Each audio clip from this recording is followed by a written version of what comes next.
What is up, Daddy Gang? It is your founding father, Alex Cooper, with Call Her Daddy. Sarah J. Maas, welcome to Call Her Daddy. Oh, thank you. I'm so excited to be here. This is like, I have never had more people asking me, okay, so like, if I buy my own plane ticket, could I just fly in and like sit in the corner and just like maybe meet her? And I'm like, stop it, guys. No, never had more people. Same with you. My friends who like don't give a shit like what I do for a living, suddenly they hear I'm coming here and they're like, oh, like I could be your assistant for the day. And like, have I told you how much I love you? And I'm like, I wish you guys could come, but at the same time, no. We're like merging our you've two made worlds. You've made me cool to my friends who usually only see me in my like ugly casual clothes. That's our dress code, ugly casual. I am honored that you're here. I also want to give everyone watching I just want to say, spoilers could happen in this episode if you haven't read all of the series. So I would just beware. Don't come for me on social media if we talk about things that you're like, what do you mean? Like, just prepare yourself. You guys have had plenty of time to read. Plenty of time. Very true. Yeah. Okay, you are the best-selling author of Throne of Glass, Crescent City, and the ACOTAR series. Mm-hmm. You've broken publishing records. You have sold over 75 million copies of your books. And I am such a huge fan, and I'm so excited to sit down with you today. Thank you. Welcome to Los Angeles. Thank you. What are you in LA for? I'm only here to be with you. You're the only reason that I would actually come to Los Angeles. Do you come here often? You're like, no. We don't like LA. Well, we used to live here. So of course, like, I like LA, okay. But like, I mean. You're just here for this. Or I'm here just for you. I'm honored. Just for you, Alex. I am honored, only Sarah. for you would I drag myself across the continent to Los Angeles. Thank you. Okay, if you are on a plane, can you ever work on a draft, or it's like way too risky? I'm on deadline right now, actually, working on something. Okay. But so I had to work. And then the worst thing is that like my husband, who was supposed to be helping with the kids, just takes a nap. So you're writing and you're holding children. And the kids are like, Mommy, like, can you get me a new sparkling water? Like, Mommy, my iPad turned off. And like Josh is just there like snoring. The dog's like sleeping next to him. And I'm like, what is this? I was about to throw a bucket of water. You're like, this is why my fans are mad at me, guys. Okay, yes. I need to lock in and need to focus. Yes, I was like, there is like, we need to like get this going. There's no time for naps, for spouse naps anymore. Yeah. I feel like you're also known for your writing playlists. Okay, yeah. What have you been currently listening to for inspiration? Weirdly enough, like I heard the soundtrack to the Rob Pattinson, like the Batman thing. And like, there was like certain like pieces in that just like spoke to me. And like, yeah, so that was like kind of like the current thing. But then like, I mean, it's not really like inspiration, but like K-pop Demon Hunters, I'm still playing that nonstop in my house. And like even my 7-year-old son has been like, okay, like we're kind of over that. And I'm like, we are never over this movie. We are never over the soundtrack. Wait, that's when you know you've lost it, where your kids are like, can we stop, Mom? And you're like, no. I know. I'm like pre-gaming in the shower, like listening to the your Golden. Like, babe, we need to calm down. Yes. No, like I bought the vinyl record. Oh, you're in it, Sarah. Yeah. And I play it when my kids are at school. I put it on and I play it on repeat to the point where my housekeeper thinks I'm having like a mental breakdown. Yeah. And the kids aren't there. So you really know you're in love. No, look, it's my jam. Okay. Can you tell us like, what is your ideal writing setup? I'm not like a fancy writer. Like I don't write publicly. Like I don't want to be in a cafe because like I like get very into my stuff. So like I'll be crying, like to feel what my characters feel. Like I have to like emotionally connect with them. So if it's like a devastating scene or just like a very emotional scene, like I will be sobbing. Oh my God. Yeah. Like my husband has like walked in to like my bedroom where I actually write in my bedroom, and he's like seen me just like weeping. And he just like quietly closes the door. He's like, yeah, we're not. Like a normal husband would be like, babe, are you okay? Yeah, and he's like, got it. We're on like a big he hears chapter. Me like blasting like my like, you know, classical music movie scores, and I'm weeping, sobbing, like typing as fast as I can. And he's like, okay, yeah. So the bedroom. Yeah. So like I just have a desk in my bedroom. Like, I don't know, like they say don't work in your like where you sleep, but like, I don't know. It's like a cozy, happy space for me. Works. Like when I'm in an office, I'm kind of like, I don't know. It's not like my vibe. Yeah. Like I used to want to have like my own office, but now I just like, I like to have my own little like tiny cozy space. And like I keep a very tidy desk. But it's like covered with like crystals and like ridiculous things. Naturally. Like Labubu. I have a Labubu sitting in like a little like sun chair with like sunglasses on. Like it's Just ridiculous. good vibes. It is good. I only things that bring me joy. That's what I put on my desk, but I keep it very tidy. But then of course I have like 3 coasters on my desk for like one for water, one for like a latte, and one for a Diet Coke. And they always need to be like constantly filled. That's the rotation. And then like space for Cheetos, which is the worst possible food to eat when you write. You're like, I know. Are you like a puffy or a crunchy? I'm the flaming hot. I've never had one. I've never had one. I'm scared. I'm scary that I'm like, my husband's always like, why? And I'm like, I like it to burn. Do you like spicy things in general? Yeah, I do. Okay. But I've never had one. Now I kind of want to try one. You need to try one and you need to tell me what it was like. But like, is it like it's a little painful, but like you're not selling this. But it's like good. Like Okay. I like the burn. Like it Okay. keeps, when I'm editing my show, I'm like eating them. And I love the little thin ones and I just like kind of take it and I'm editing. It's a vibe. I also was curious, like if you do go out in public and you do ever see fans, like what is the most common thing that people ask you when they run into you? People usually don't like ask me things. It's more like they just want to express like what the books have meant to them. So usually that makes me cry. But I'm also like such a nerd where like if I see someone in public reading my books, like I go up and say hi to them because like I want to say thank you to them because like so sweet. All these beautiful like blessings I have in my life, the fact that I can like do this for a living is because of people reading. So like how can I not at least just like go up and be like, I just want to say like thank you. But then like when I do that, like I think they don't believe me initially because again, normal Sarah covered in Cheeto dust, like I look like unwell on a daily basis. So they're like, I don't think that's actually her. And then I'm like, no, it's me. Like, look, I've got the tattoos. You're like a psycho being like, it is me. Guys, thanks for reading my book. They're like, who is this? Yeah, no. And so and like they Google you and you're like, I think that was her. But then I feel like weird. Like sometimes like I'll like, if I see someone reading like, especially the ACOTAR books and like I'll interrupt them. I'm like, what part are you reading right now? Like, and is that like your mom like walking in on you? Like when you're like, watching porn or something no, where I'm like, is that like a weird thing? No one's ever told me that. Like I've never like. It is. I cannot imagine if I was reading and I looked up and it was you. Would it be weird for you if I was there? It would make it 10 times better. If it was like a super smutty. Wouldn't like, care because you wrote it. It makes me but like it wouldn't like be like weird for like. No, I feel like I've walked into moments where someone was listening to one of my episodes that was like a more sexual one,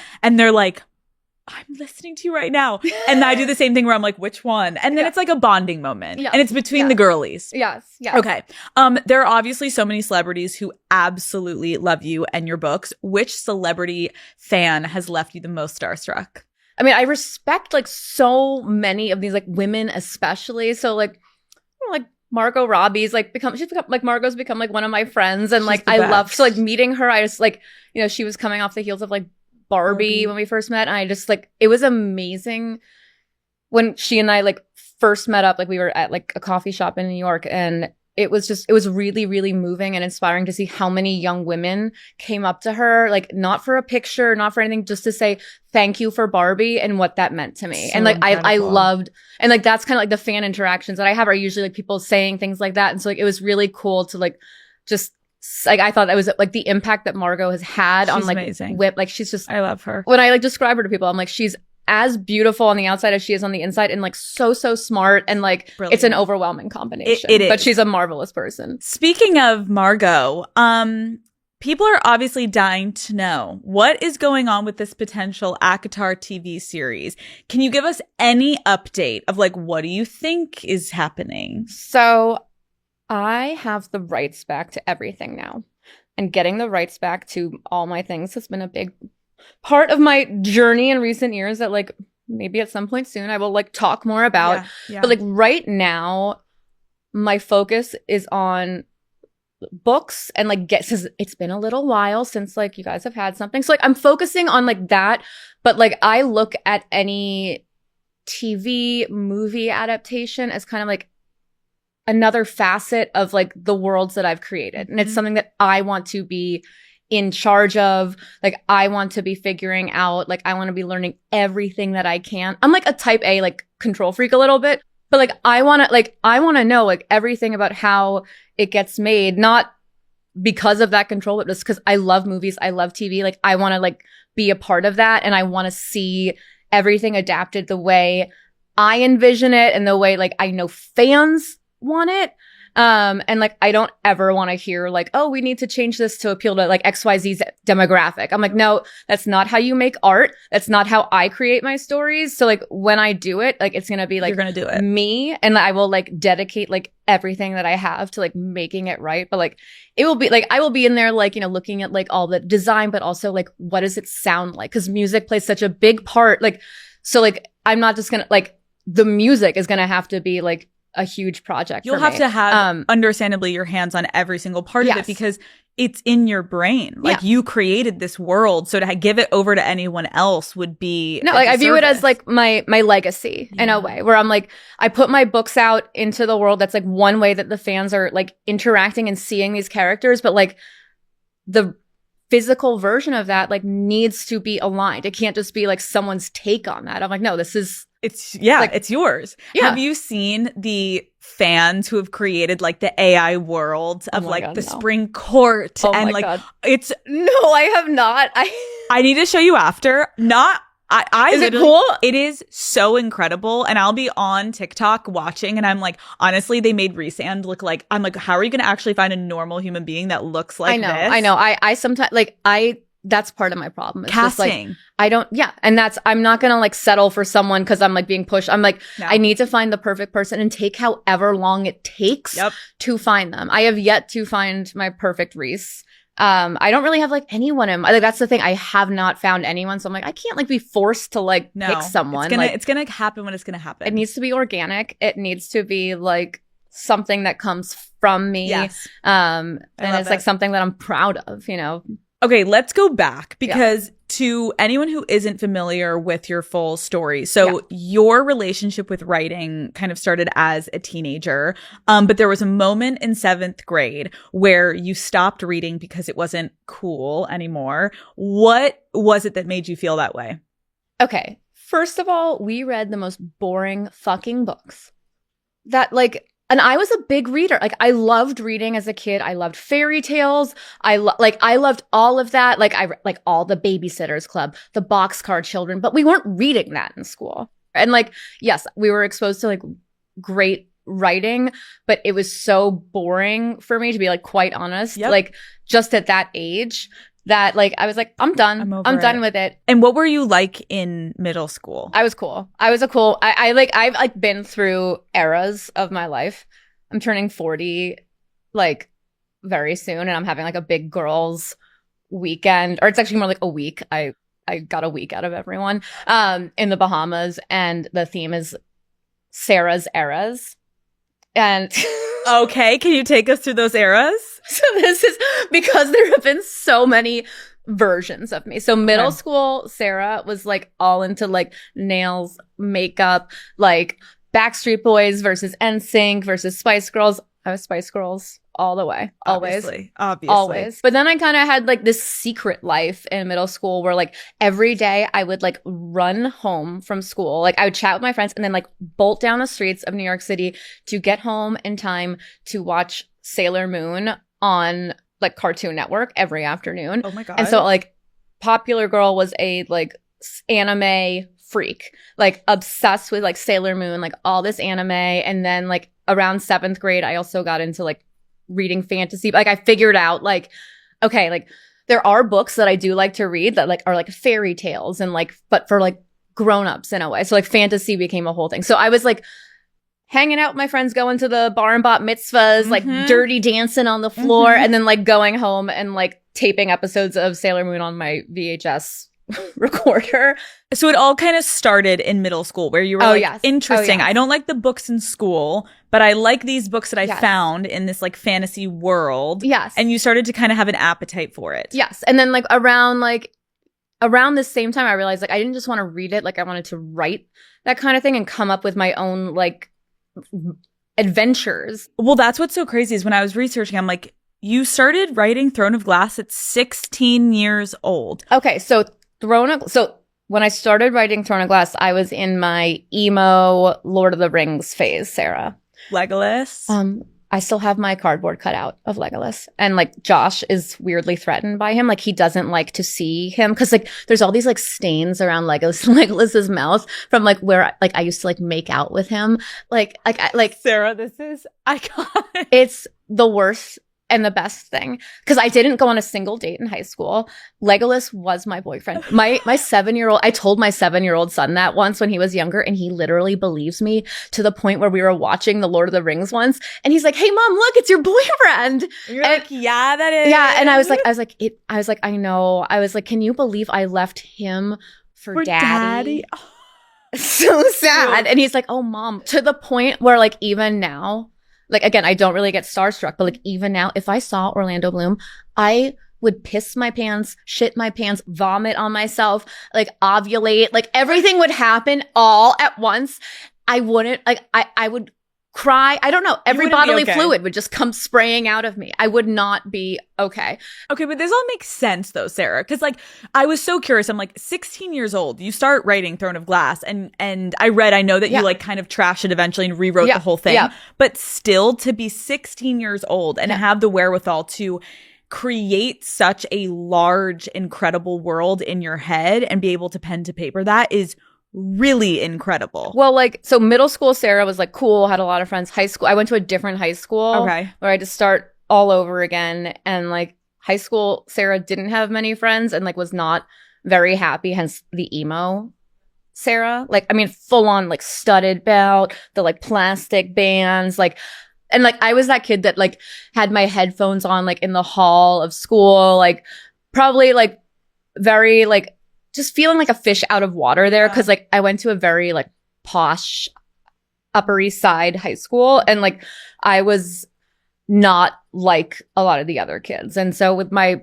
books and stuff, like I knew I wanted to write. I got like the idea for Throne of Glass and I wanted to write that as an actual story, but then the timing of it was like just perfect where like I was in a place in my life where like I just needed like an escape from school and life sometimes and like closing my door to my bedroom and like turning on like my like it was like one of those square iMac computers. Yep. Like I used like floppy disks for the first few drafts of Throne of Glass. But like that was like an escape for me. It was like if things weren't going well at school or like at home or just like in general. But it's so beautiful too to hear you say that like this was such a passion of yours. And then obviously you were able to turn that passion into your livelihood and your purpose. And then at 26, you finally publish and come out with Throne of Glass almost 10 years after you came up with the idea, which I think like it's like a really hard industry to get into, obviously. Anything in publishing, it's like it's close to impossible sometimes to get your first book published. Did any of your family or friends try to sway you and be like, Sarah, I don't know if this is the easiest path to go down for a career? Yeah. I got into a number of fights with my parents who... I say this quite lovingly, but my parents are like New York lawyers. My mom was a judge. Like they're intellectual, again, lovingly, snobs. They, read the New York Times front to back every day. But like and my dad still insists on reading a physical newspaper. So my parents from your parents. So I am very different. Whereas like, I'm like, page 6, baby. Like, I'm like, tell me all the hot goss. Like, I need to know everything. And so, like, my parents are like, oh, did you read this analysis of so-and-so? I'm like, no, but did you see what she was wearing last night? And they're like, what is this? But so I was always like this changeling alien child who was like into the fantasy stuff. And my parents were great in that they always gave me an unlimited budget, like 4 books. They gave me the space to write. Like, they let me just go lock myself in my room for hours and work. But like once like college was kind of like wrapping up, like they're like, so what are you going to do? And I'm like, I'm going to be a writer. And they're like, well, most people can't get a book deal. And like my parents had friends who like, were either like lawyers in the literary world or like literary agents, and they were like, it's impossible, like you're not gonna get it. Like, and fantasy wasn't even like fantasy comes in cycles where like sometimes it's huge and then it quiets down. So like we were in like a dystopia phase. Like it was like the Hunger Games was kind of like starting to become like insane around then. So my parents were like you're publishing this, like you want to publish this epic fantasy thing, like, and who's paying for this? Where are you? And you want to go move out with your boyfriend to Los Angeles and get a car and like all, like you need to. So I actually considered like doing like an MFA thing just to like buy myself more time. But I did like, I went to one like interview with like a director of an MFA program. And when she heard that I write fantasy, she literally went like that, like an actual like sound. And you were like, bye. Yeah, I was like, we're done here. I was like, I'll sign a copy of my book for you one day. And I walked out and I was like, I'm not doing that. I don't need anybody to teach me what I've taught myself. Like I was a creative writing major in college, but like it was a very fun major to have, but it was useless for me because a lot of the classes were, or all the classes were geared towards writing short stories, poetry. And so like senior thesis time came around and I was like, I want to write a book. Like, and I also like want you to spend some time in our like seminar talking about like, how do you get published? Like, how do you get an agent? How do you get published? And like, it was like, it wasn't even it was like, I was the first person who would ever ask that. And I was like, I don't want to write short stories. I tried to argue with my advisor that I didn't have to take poetry because I would never write a word of poetry in my life. I was like, I can swear to you here and now, I'm writing fantasy books. I was like in the office, like 21 years old. I was like, I am writing fantasy books and I will never fucking write a poem. So exempt me from this class. And he was like, no, like, you have to take it. Works, babe. You have to take it. And like, I'm terrible. There's like a mathematical component to poetry, yes. like the meter and the rhythm and all that stuff that like Josh had to help. Josh was a math major and he had to help me with my homework where you'd like diagram out. And I was like, I don't understand. Call Her Daddy is brought to you by Target. Daddy Gang, spring is finally around the corner. The days are getting longer, the weather is getting warmer, and it's time to start planning some girls' trips immediately. And the new limited time Roller Rabbit and Target collab has absolutely everything you need. Roller Rabbit is known for their pajamas and loungewear, but now they've also expanded into swimwear, stylish dresses, and a ton of different accessories. Whether you need cozy clothes, pool floaties, or even amazing luggage, Roller Rabbit has your back for all your spring getaways. And if you're not traveling, there's even a patio set that's perfect for a little staycation, okay? Plus, all of their prints are really bright and colorful, so it's perfect for getting us back into that spring mood we've been waiting for. It really is such a celebration of friendship, travel, and adventuring together. The limited time Roller Rabbit and Target collection drops on March 7th, available in Target stores and on Target.com. We need to talk about these 3 series. So when I was talking to my friends about it, I think something that is quite literally the most mind-blowing thing that you have been able to do, and a lot of people are so perplexed by how you've done it, is all of your series converge in some way or another. But that must take years of planning. So can you try to explain to me how you have been able to have the foresight that all 3 of these giant series somehow overlap? I mean, I don't actually know how I have the brain capacity for this because like on a daily basis, I'm like barely functioning. But I mean, like, because I started writing so young, I was able to like figure out these worlds, these characters. And when I was trying to get published initially, like I had a lot of downtime, like while like waiting for like agents to respond, publishers to respond. And like writing's the thing that I love the most. So like I was always writing. So like during that waiting time when I was trying to get Throne of Glass published, ACOTAR came out of me. The first 2 books of ACOTAR like poured out of me in 2008, 2009, like whenever around then, like in like a 2-month span. The first book is very similar to what came out of me. I wound up rewriting Mist and Fury. The ultimate like direction of it was of course the same, but like and then Crescent City was like a passion project for many years that I would write kind of to, this sounds cuckoo crazy, but like I would reach the end of a day having like edited like Throne of Glass or ACOTAR, and like I just was like done with those worlds, and I wanted to go like play. And like at the time like there was not as much cursing in like my earlier books, so I was like, I just want to write like fucking shit and damn it all the time, like.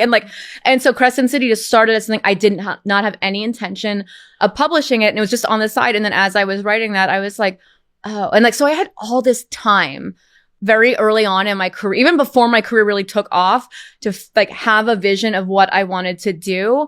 Do you have like a map in your house to like be like, okay, this world? No. It's all in my head. I mean, like I have notebooks where I write things down, but like the overarching like vision of it is all I wish here. I could live in your head for a day. That is crazy. All you would hear is just Cheetos and Diet Coke on repeat. And all these worlds bouncing back and forth. Yeah, no, I mean, like, it's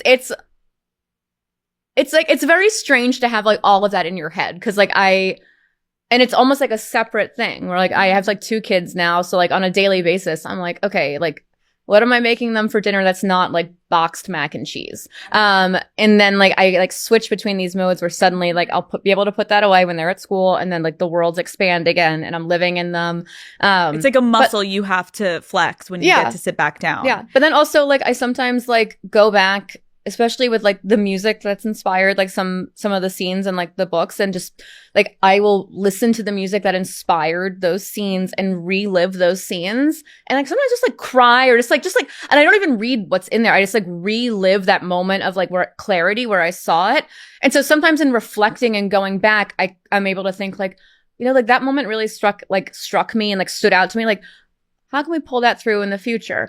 And then like, but then sometimes I'm thinking like books ahead where like I'll write like one little line and be like, like this will come back. And like, but then sometimes things line up too in like a really like cosmic psychic way where I mean, I have like crystals all over my desk. So I'm like, am I channeling like something that's happening in like like another universe? And I'm just like writing it down because it all lines up perfectly. Yes. Like sometimes where I like, there was something recently where like it lined up, like I had not planned it, but it was like my subconscious or like some like human wide psychic thing. Like I had tapped into it. It was like, you know, slow pitch over the plate for me just to like, it was there. It was there. And I jumped out of my seat and like shut my computer. And I was like, no, like we're done here. We're done. This is like too perfect. Like this is planned. This like, I was like this came from not me. And I don't say that from like an egotist. I just literally am like, this worked like, out. It worked out like almost to like a like supernatural level. This makes me so happy as a fan because I'm like, I was wondering, I'm like, how does this all go down? But now I want to talk about some of your female characters because I genuinely believe in the past, I do think that fantasy, and I think everyone knows this, like fantasy and that world was more dominated by male authors, obviously. Yeah. And then you came into the game, and I think people really gravitate towards your work because of these really strong, independent, complex women that you are creating in these worlds. One of your most beloved female characters in Throne of Glass is Aelin. What did you want to communicate through her evolution? Aelin came out of me.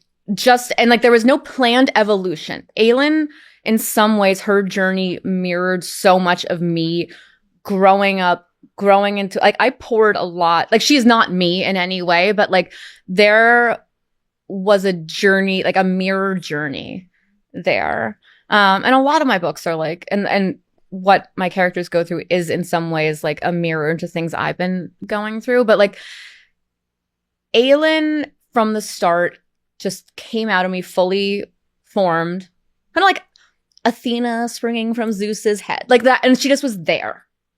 And like, I almost just let her lead the way.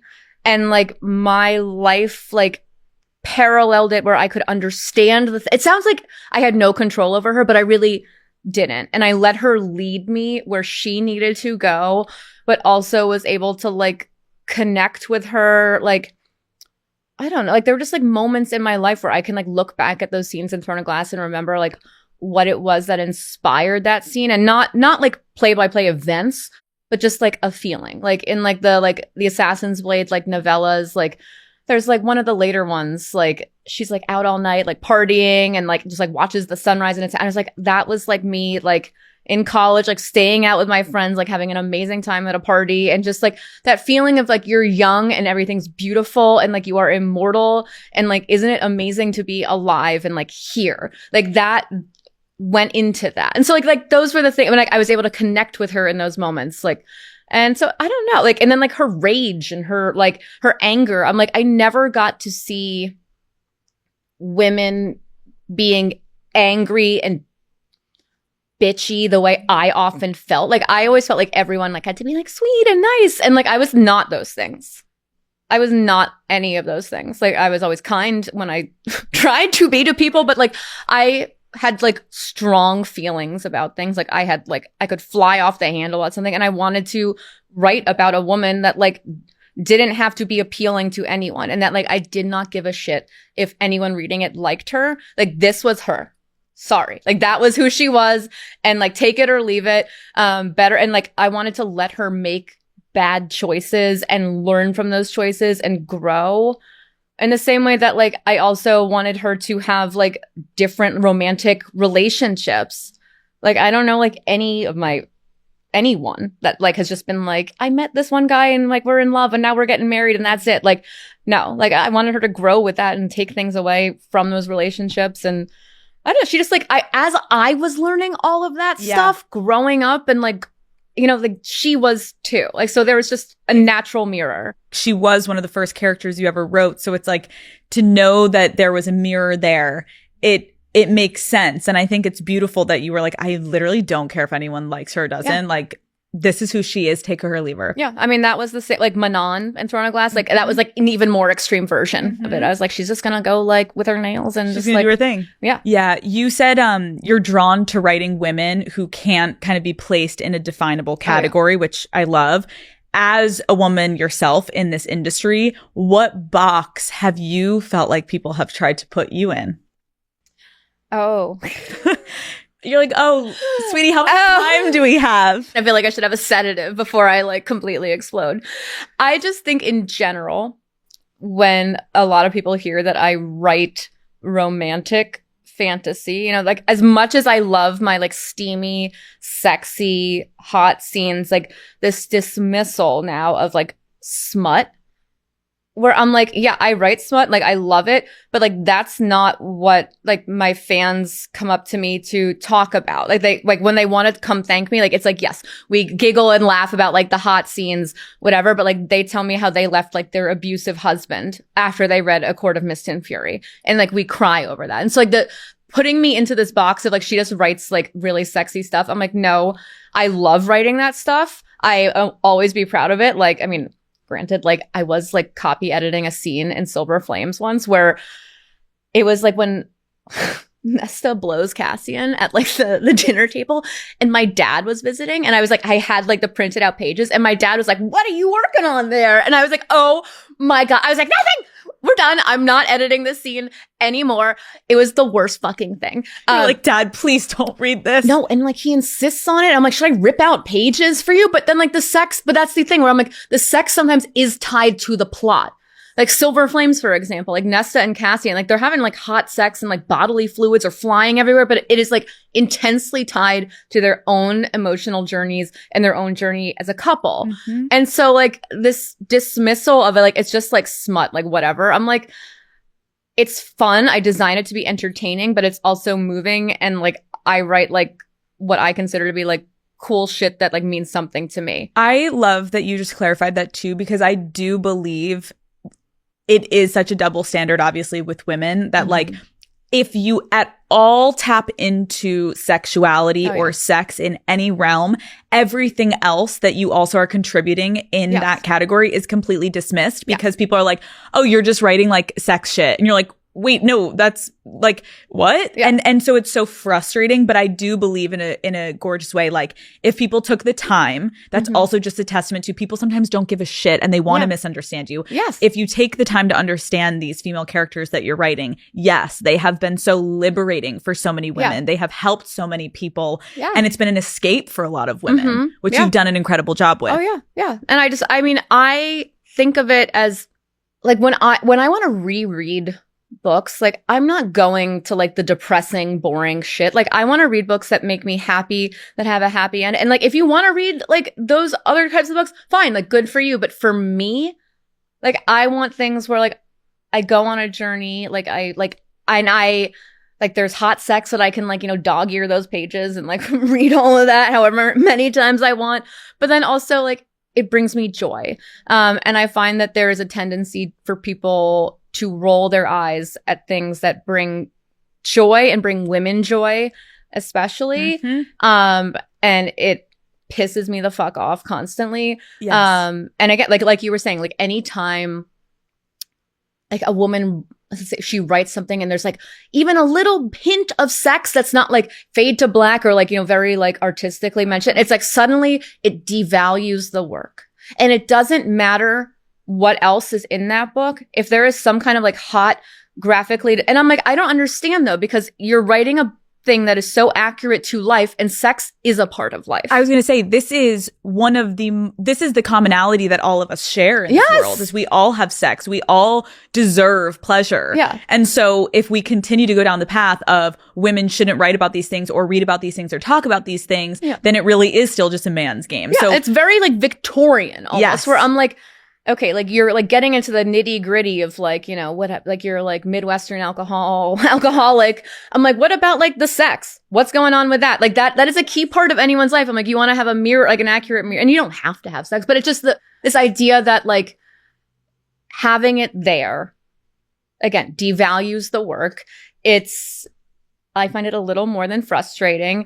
But then it's also like anything related to women. Like I get like watching like Lord of the Rings or like reading that like as a kid, like all these fantasy books, like with all these guys in them. There's like no women. Well, I would think like, okay, like if I was there, like me and Legolas are running through the Mirkwood together, because I totally marry Legolas in my mind. Obviously, Sarah. Yes, obviously. yes. I'll give you that one. Thank you very much. That's my number one fantasy. But like I'm going on an epic fantasy quest in my mind. Like I'm like in Mordor. I get my fucking period. What do I do?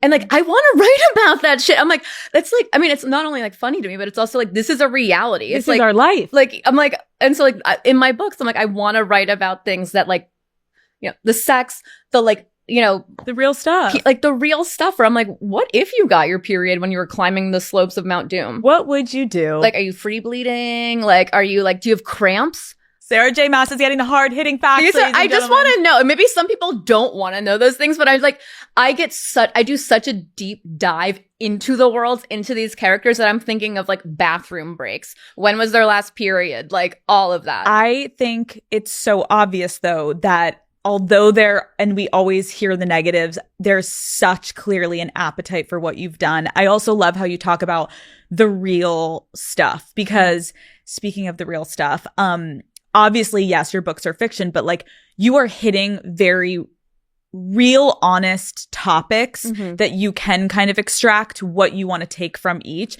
And I think there was a lot of online discourse around Feyre's pregnancy in A Court of Silver Flames, because I think a lot of people were frustrated, right? That she didn't have control or understanding of what was happening to her body, and her partner did, which we'll get to. But can you talk a little bit about why you chose to write her story that way?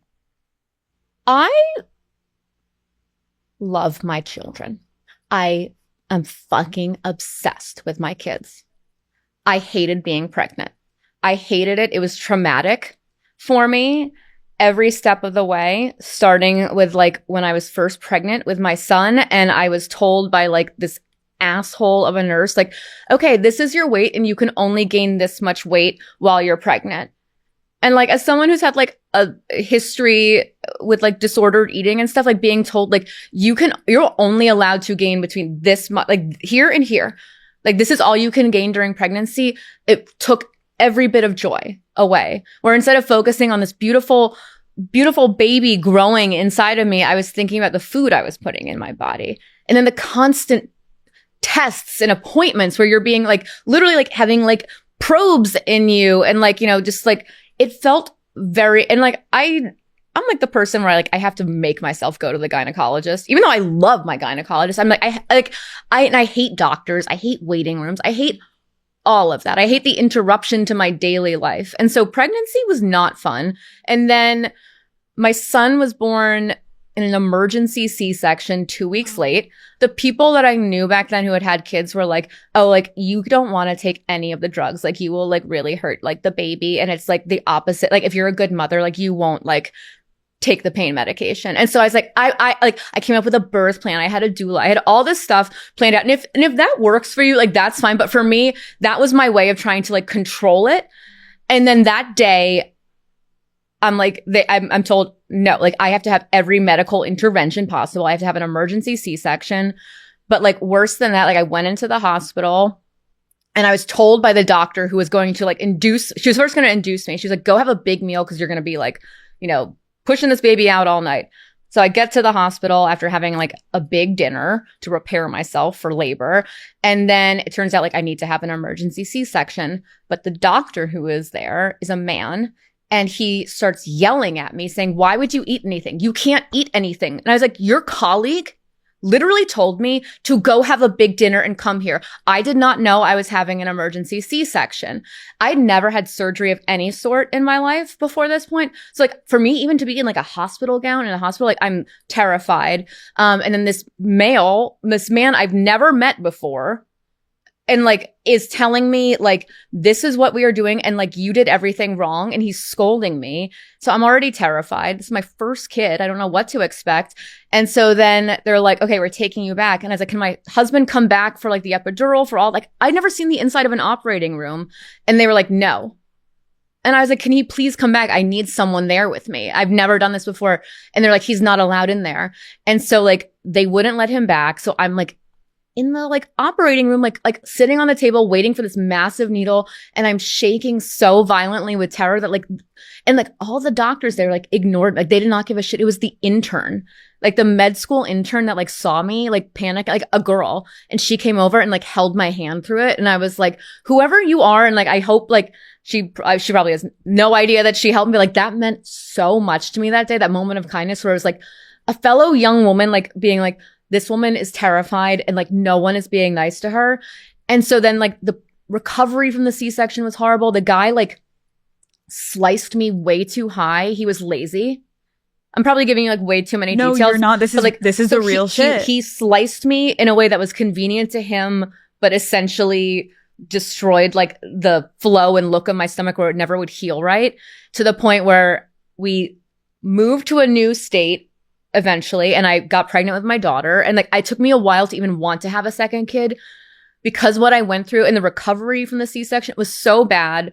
It was not fun for me. And like, I had to have this emergency C-section, one, like, because like my son was 2 weeks late, but two, he started going into distress, but like he had not dropped. And it was the kind of thing where I sometimes think about this. Like, if I had been born like 100 years before, I would have died. And so like that really stuck with me, this sense of like, I should be dead and my son should be dead from this. And I hope he's listening to this, like, not freaking out right now, but like I should be like not here. And so like that kind of like has lingered, where I'm like, without modern science and medicine, like I wouldn't be here. But then when I had my daughter, I had an amazing gynecologist here in LA, actually. And she, in our first appointment when we met each other, she took one look at what this man had done to me and she had to walk out of the room. And she was like, I never would have cut you like that. And she was so, she was shaking. She was like, this was unnecessary. She's like, well, why did he do it? She's like, because he was lazy and he was an asshole. And so then when it came time to deliver my daughter, and she had to use the same line, and she was so mad that she had to like do this. And like, so it just was like this very traumatic thing. And my body never felt like, with a kid in me, like it never felt like my body anyway. Cause I'm like, there's an alien growing in me. This is weird. And like every time like they would move and I'd like see them, I'd like, I was not like, oh, I was like, get it out. Like, what is this? And so then like to lose complete control, like a lot, like just, I did not have like easy pregnancies and births. And so like Feyre and all of that, like just was my own way of processing my shit. And like, again, like, it's not like I didn't die. I wasn't like dead like Feyre was, but like the fear, like Reese's fear, even that probably came from my fear and thinking about having another kid. And like, just like all of that. That's the way where like the things I go through in life feed into my books, where like it wasn't a play-by-play of my pregnancy. And like, obviously my kids don't have wings that are getting stuck in the birth canal, but like the fear, the trauma, like all of that, like the writing that book allowed me to get it out of my system in a way, and process it. Thank you for sharing that, because obviously I've read the book and this gives so much more color to like the why. And it just made me think too, like we don't talk about how it is very risky. Yeah. And there's like like they're constantly doing tests. Like every ultrasound is terrifying because you want to make sure, is everything okay? Is there a heartbeat even? And you're like, and so there's joy in it, but there's fear constantly built into the stages of pregnancy. And like, and maybe some women do just have pure joy, but I found it to be very stressful, very scary. I just was constantly like worrying that something would go wrong. I mean, when I was pregnant with my daughter, I actually like broke my ankle and fell down the stairs. I like took one step and like my ankle just like crunched, and then I fell down the stairs because my ankle like gave way. And I was like pretty heavily pregnant. I had to be like rushed to the hospital, and like they'd like check that the baby was okay. And that like I was traumatizing. Yeah. And it just was like a level of like freak out where everyone's like, oh my God, like the worst possible thing could happen. And it's happened. Like it was intense. It was. Were you nervous at all about the feedback of writing this into Feyre's? No, I mean, like the thing is like, again, with like the sex and the periods, I'm like, motherhood is a thing that so many women experience, for better or worse. And it was something that I wanted to write about, where I didn't want like Feyre's journey shouldn't just end where it's like she's happily ever after and she's punching out kids. I'm like, no, like there's like a story to be told there. There are things that like will play out from that. And like motherhood doesn't need to be like glossed over. It doesn't need to be something that's like seen as weak. Like someone being in a loving relationship with a person and choosing to bring a new life into this world and to share their world and open up their hearts to someone, that's a beautiful thing. Like however you make a family, like that is a beautiful, wonderful thing. And it is not a weakness. And like I have become a stronger person because I'm a mother. Like I learned how to stand up for myself becoming a mom more than I ever did before I had kids. And I realized like who I am now, not just being a mom, but the things I have learned as a mom. Like I realize like they're like the biggest badasses in the world. And like I have learned more from being a mom than I ever did. And I think that's a strength and a wisdom that like should be shared. It is. And it's like beautiful that you did.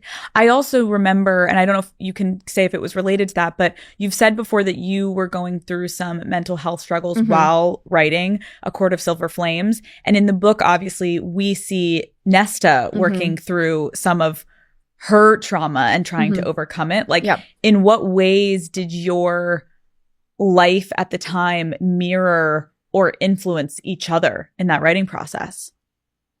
All of my books kind of have mirrored my own mental health journey even before I realized I had issues.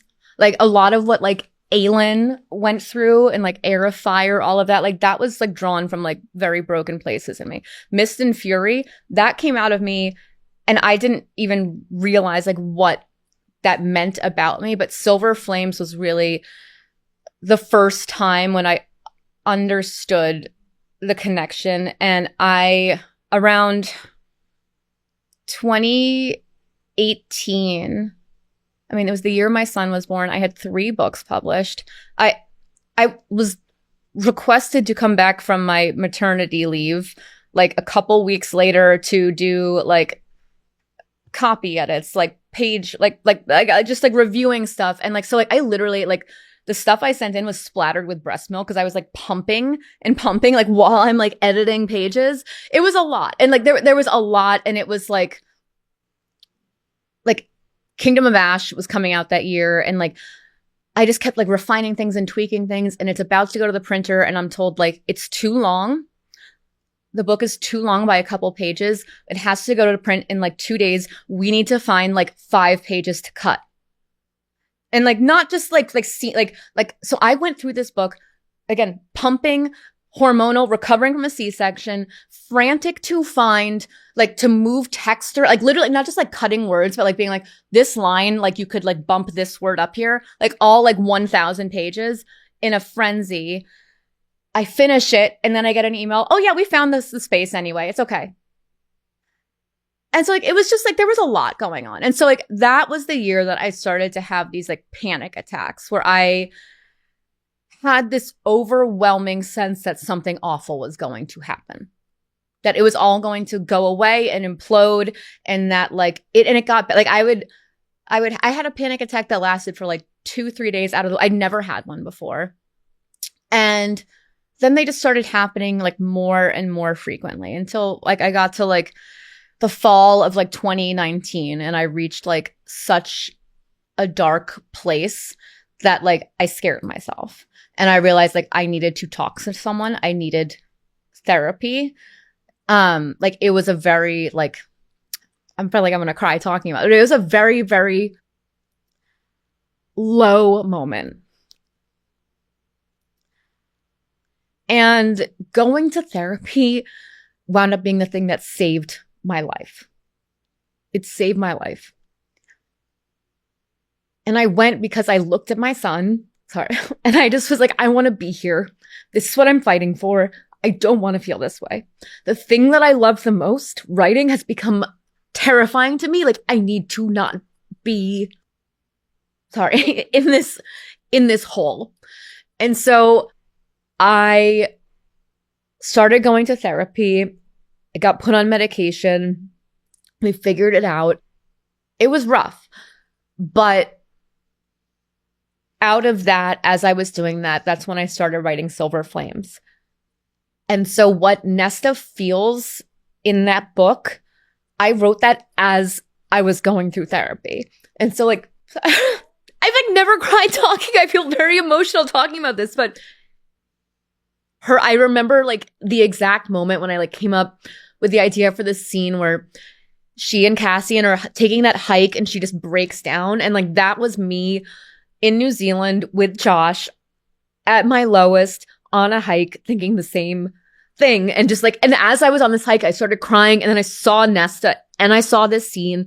And so like that came out. I took notes. I wrote down that scene. Like that all came out of me. And so where she gets like at the end, like she's not perfect. She's not healed. She's still a work in progress. But like she was in a hole. I was in a hole, and like we dug our way out of it together.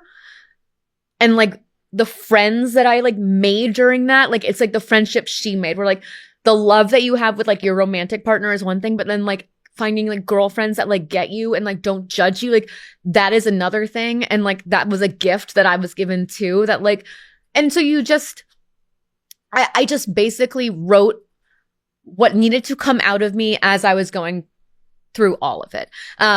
And so that book has a very, very special place in my heart. But now I'm able to look back at like Mist and Fury and like Aylin's journey in Throne of Glass and realize like, oh yes, like I did actually suffer from a lot of these things for many, many years. And I had coping mechanisms in place that were very effective until they weren't anymore. Can you share a little bit with Mist and Fury, like what you were going through?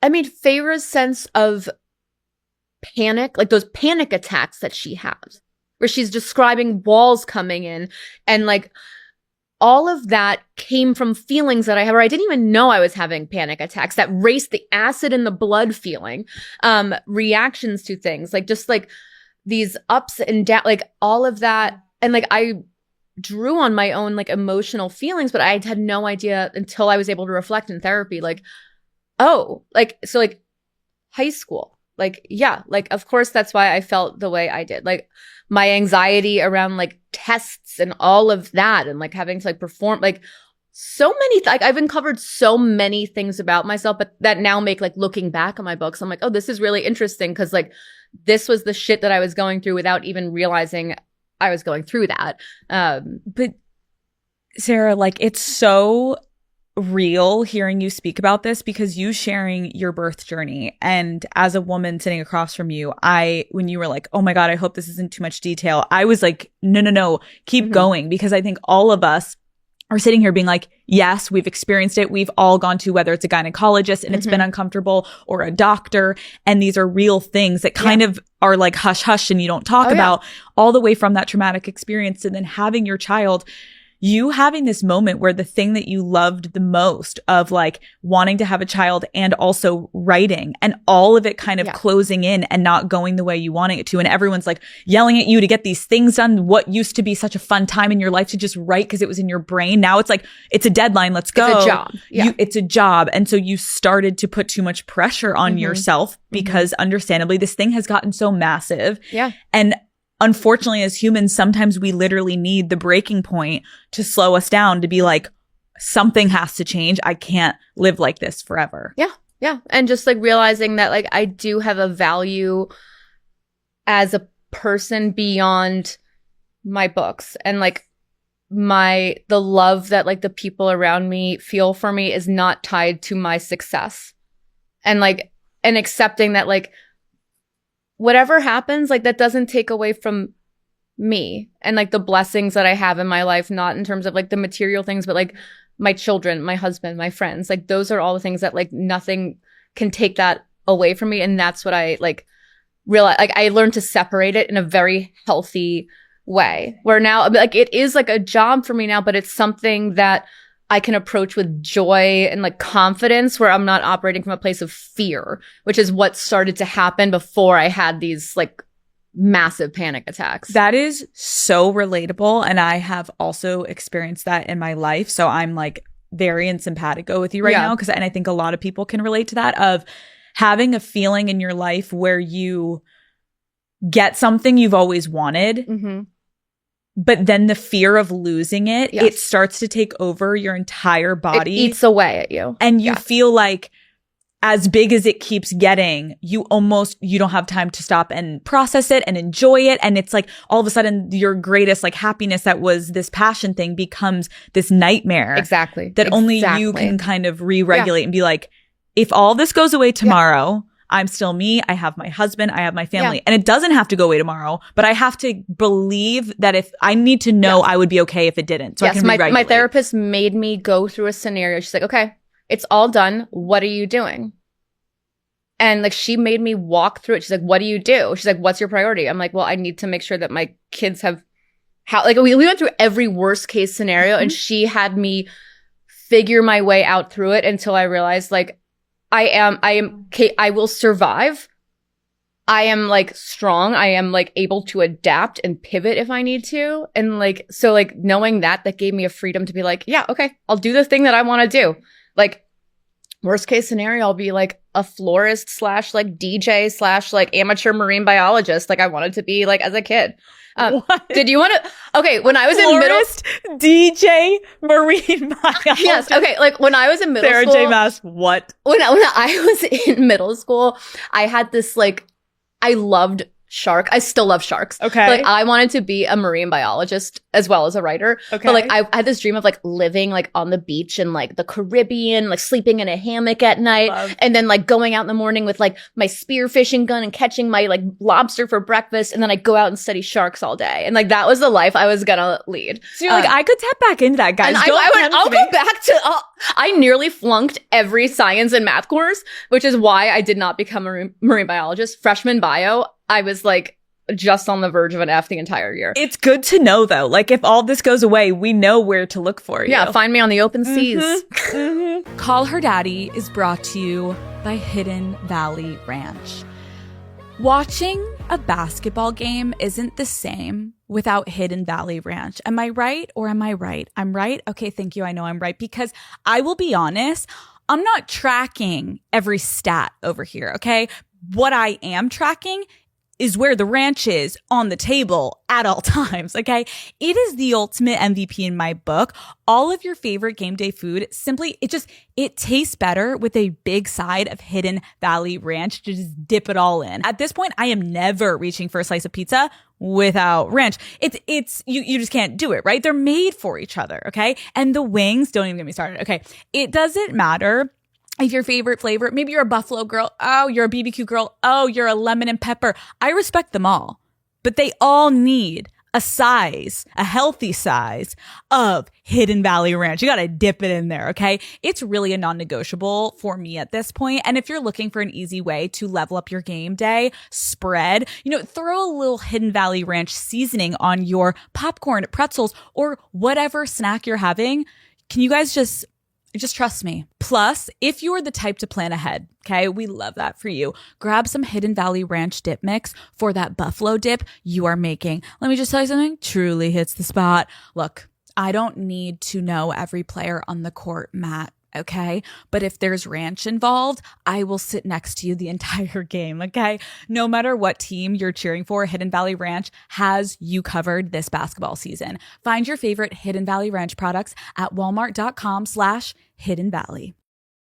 I love that we also just hit on the whole system of oh my God, she's just talking about sex. And we just went through all this really intense fucking shit. Yeah. And now we can talk about the sex in a fun way because that is not just what it is, but it's a huge major point. Yeah. Oh, my parents, I'm not even telling them about this interview. Okay, don't even tell them. Yeah, don't tell mom and dad, guys. Don't tell mom and dad. They're never going to watch this. They won't even know. No, they don't know how to use an iPad. Perfect. My dad's reading the newspaper still. This won't be in the newspaper. No. Hopefully. Oh, God. Maybe it'll get really good. Okay. I was thinking about it. You talked about how you love to write about the push and pull in relationships romantically, which obviously we all love it. But what for you specifically really makes you tick about that type of dynamic?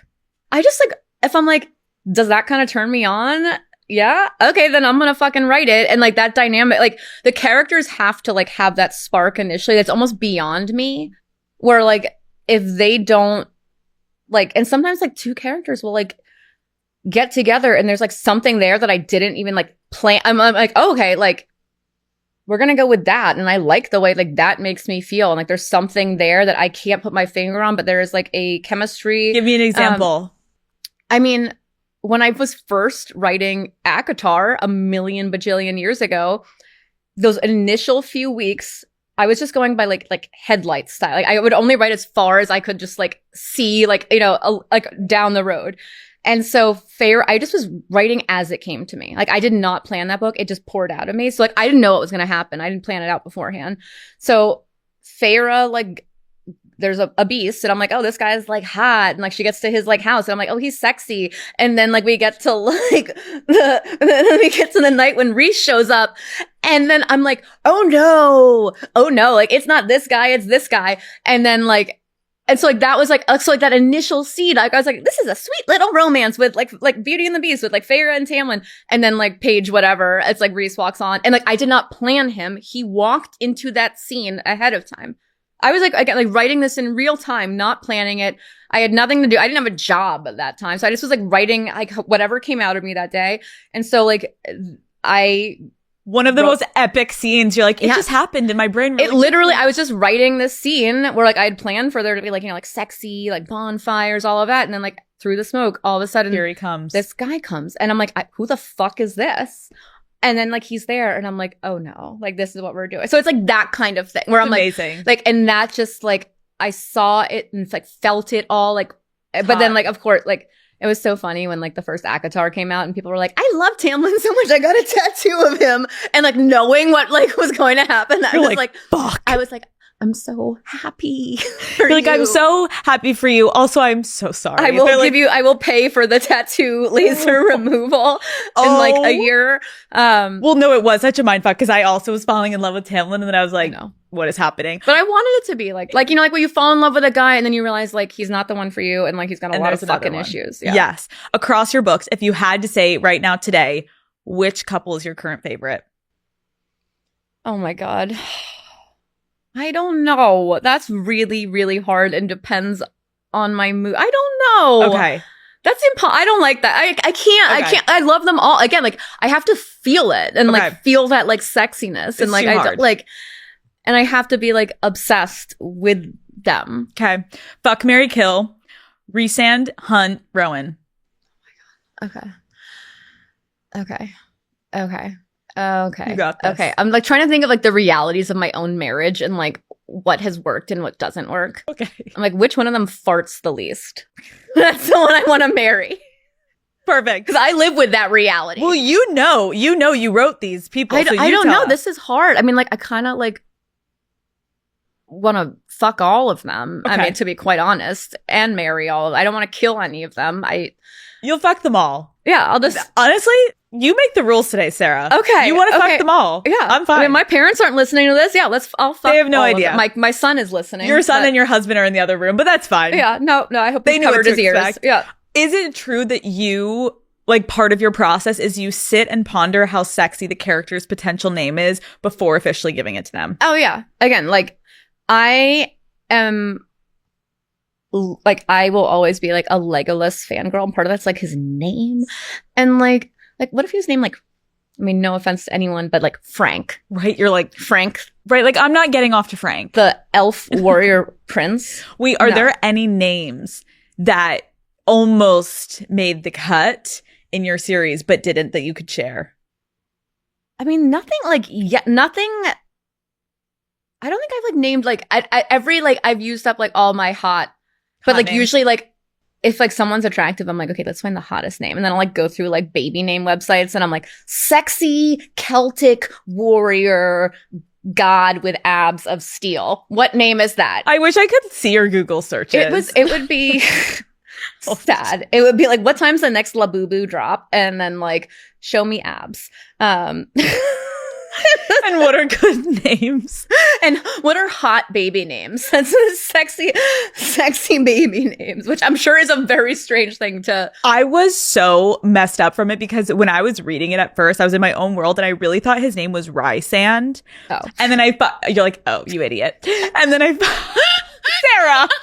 No, Like, oh. I allow any and all pronunciations. You do? It's a safe space. I am not going to judge. I am a reader first and foremost. Okay. So I understand. Well, because when you shorten it to Rise, it looks like Rise instead of Reese. And then I remember going on TikTok and I was like, oh my God, I'm an idiot. And so then I had to like retrain my brain, which is fine. Okay. And Feyre, I forget. I think, Feyre's not a natural one. Reese is an actual like name in this world. but wouldn't it be Ree? Well, it can be spelled like that, but isn't there True. like a Phillies player? Do you You're know right. I got Reese, confused. Reese, Yeah. whatever. I don't know his. It's not like Feyre is a made up name. That one. How did you come up with that? I don't know. That Was just like I was like, what sounds cool? Feyre. Done. done. Put her Done. in. We're done. Okay. We need to quickly talk about the Tamlin and Rhysand thing because it is a big conversation that I think people are going to kill me if I don't ask about. Okay. Obviously, throughout the ACOTAR books, we saw Tamlin like trying to justify his controlling tendencies by saying things like, oh my gosh, I'm just doing it to protect Feyre.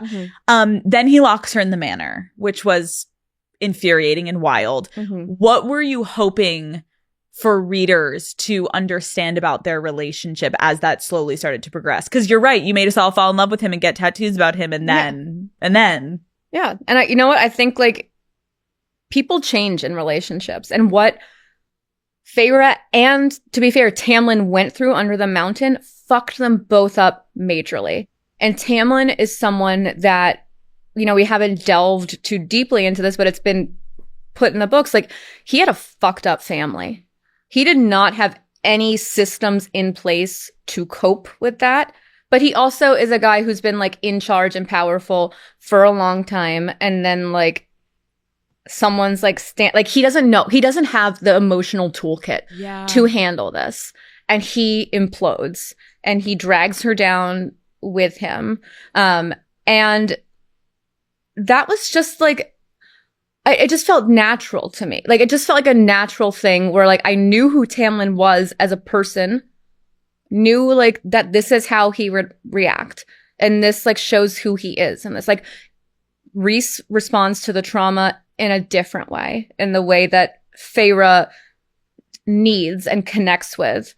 Tamlin can't handle that trauma, and it's, you know, he made his own choices, but he's also the result of his upbringing. So there's an element of like me that I pity him, you know, in the same way I'd pity like anyone who's like endured like an abusive family trauma, all of that. Like he's been through it and he doesn't know how to cope with it. And like he does shitty things because of it. and I'm not like excusing those shitty things, because like that is why Feyre moved on. But I wanted Feyre to like realize like there are different ways to face the shit that you go through, and that's what defines you. The wedding scene. Oh yeah. I loved it so much because I thought it was actually such an accurate representation of a woman before those doors open. Yeah. And you see so many women who talk about, I kind of knew before I went down the aisle, so why did I do it? Yeah. And you slowed it down so perfectly. Yeah. That it was this like horrifying, amazing moment that it was amazing. Do you think Tamlin will ever have a full redemption arc? I don't know. It's tricky because I've had so many women, especially, including some like very dear friends of mine, who've like come up and told me about like how they saw their own abusive relationship mirrored in Tamlin. And so if I were to ever write like more about Tamlin, it would be done in a way where like it doesn't erase what he has done. It doesn't like invalidate the feelings of like my readers who have connected to that. Like it would have to be done in a way that was genuine to him and to reality, but also like well aware of like what he means for like different types of people and different experiences, and to honor and respect them for that. And like, I don't usually like let those things dictate what I write, but it's something like one of my very best friends is like a survivor of domestic abuse. And like, you know, she often refers to her ex as Tamlin. And like, I've actually talked to her about it. Like, how would you feel? Like, you know, like if just like me as the creator, like separating us as friends, like, would that feel like a betrayal to you? And so like, we've had like interesting conversations about it, but it's something I'd really want to think about. And I've given myself like several options. Because it's something that's probably like the hardest thing for me to figure. Like, to be quite honest, like that's tricky for me. It's tricky for me also just emotionally, because like part of me wants to be like, that fucker can burn in hell forever. But like as a writer, I'm like, but like, what is the story there? Like, what is like, and like not to excuse him for any of it, but it's just explore it. I love hearing your thought process though, because again, it's like this world and then pulling out of it, like they are such like real themes. And then also hearing the dynamic, like, I'm curious, how did you, obviously, Rhys is the highest fae in existence. Mm-hmm. And so highest or hottest? Both. Both, Sarah. How did you decide, like, how Feyre was going to maintain her autonomy in that type of relationship? I mean, that should be just like a given thing in any relationship, regardless of like who has power and what. And like, I don't know, I'm not attracted to fucking assholes. Like, my husband and I have been together actually since I was 18. For all my like crapping on like, you know, like people should have multiple romantic partners. My husband was like my first and only boyfriend. But like we are equals. We are partners in this. And like, I think I just demand that like the females in my books like have those relationships of like respect and like partnership, just like, because that's what I demand like of myself and what I expect of myself. And like that's what I have, that's the gift that I've been given, is someone that like respects me and like honors me and like loves me. And like the power dynamic thing, I'm like, you know, like, I don't know, it's kind of like, I think it's like really kind of hot that like the super powerful dude like wants to get on his knees in front of this lady. Like she is in control of him 100%. But she doesn't want control over him. She wants a partner. Like, she doesn't want like, you know, like they do have like a push pull of like sexy, like who's in charge or what, but like they ultimately like they want a lover who is also like a best friend that like they can be equal with and speak to on an honest level. I think the fans' perception of Rhysand was really tested when he didn't clearly communicate the risks of what could happen in this pregnancy to her. What is your take on that? I mean, Rhys is entitled to like go through his own shit and make his own mistakes. And should he have told Feyre? Yes, but he was absolutely terrified, like faced with like I don't know, like I just tried to decide, like Rhys in that choice, like he made a bad choice, I think. Like it was not the, like Feyre was obviously upset, like Nesta thought it was fucked up. And And like I love Reese, smoking hot. Like I love who he is beyond that. But like I think it's much more interesting for me as a writer to have him make perhaps a bad call and do it from a place of love, and then like be able to reflect later, being like, maybe I did like the thing here that like the ex-boyfriend like also kind of did, and like that's not okay, and like what do I learn from it? Like he's like 500 years old, but he's still learning. Like he's never been a mate husband, he's never had a pregnant mate, he's frantic. Like he finds out she's been given a death sentence, but she's full of joy about it. And how do you be that person that takes the joy away? Like how like, and Feyre would have wanted to know, but I can understand why Reese didn't want to tell her, because there was just like, he was so desperate to find like, why stress her out until like he was desperate for a solution. And like, no, and you're right. It's so much more interesting to read from that perspective instead of like, oh, then I tell her and everything. Like, like they need to have like issue, like it's true love, they're mates, but like they do have issues that they need to sort out. They've come from very different backgrounds. They're still figuring out the dynamic. They're both navigating a whole new scenario, and like they can make mistakes. Right. Both of them can make mistakes. What do you think was the most romantic moment you wrote between Reese and Feyre? Starfall. I think when like she gets like, they get splattered with like the glitter or whatever. Like, I don't know. There's something about that. That scene always stands out for me. Mm-hmm. I love, like, I still hear like that scene was very much inspired by Florence and the Machine's Cosmic Love. And it's like every time I like hear that song, I'm like taken back to like being at the House of Wind, like seeing really them. Cute. Yeah. How is it so crazy the way that chapter 55 has like everyone's like chapter 55, chapter 55. You're like, oh my, did you know? Like what was your headspace when you were writing that? I just was like, finally, they're finally fucking, like, good. Like, I can't wait for this. Like, so I just like, but like, it was like such an emotional release, because it was like the buildup of the entire backstory that I, as the writer, had been waiting to finally like reveal. And like, I got to get that out of my system and lay it all out there. And then like the consummation of that. And I just was like, this is everything. And just was so satisfying. So I was like crying, but then also just like, yeah, this is hot. It just was, but like and so for it to become like a thing, like that actually means a lot to me, because that was a scene that I had looked forward to writing for so long, that when it finally came out of me, like it's almost exactly like verbatim, like the way it poured out of me, like not much change between like the initial version of that scene and the published one. So like it just means a lot that it connected, like it's become a thing. Oh people. Girl, it hit. You mentioned mates, and to just quickly go through that, because I don't know if we still have people that are listening that aren't familiar with the books. I would be shocked. You should be gone by now. You should be gone. We're a little too in the weeds, but can you just quickly explain like what that means in the world, mates? It's kind of like your destined true love in a way, but it's complicated because there's a biological component to it, where like you can be mated to someone that is like not actually your true love. So like there's like true mates, and then there's kind of like nature made a mistake. Like Reese's parents did not love each other. Like it was not a great relationship. But they were mates, and it was like there's a biological thing where they're like, we want to be together, but then it's like we're fucking miserable with each other, especially as mom. So it's like it's tricky. But then when you find your perfect mate, like it's Reese perfect. And Feyre, Cassian, Nesta, like that is like the like last little piece of your soul that was like kind of a little broken, and is now like you found your person. But the rejecting of mates, is Elaine rejecting the bond with Lucien?